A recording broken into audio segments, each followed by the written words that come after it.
Hello, I'm Dr. Shivani Sanjay Maske from Maharashtra. I have joined this hybrid course since last year March, and I find it very useful as it combines both online and offline exposure.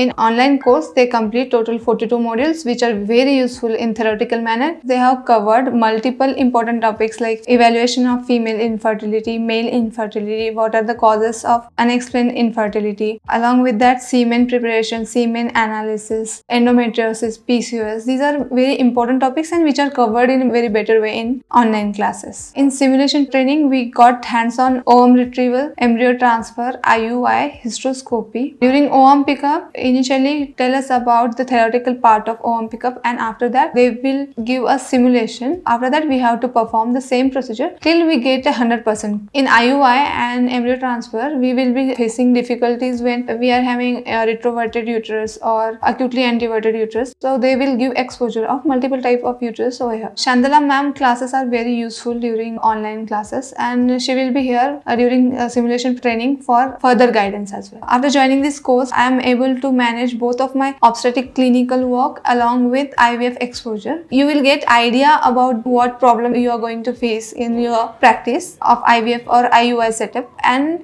you will be getting enough of guidance from faculties during this period. I'm thankful towards Medline Academics and Dr. Kamini Rao for providing this useful program for all of us.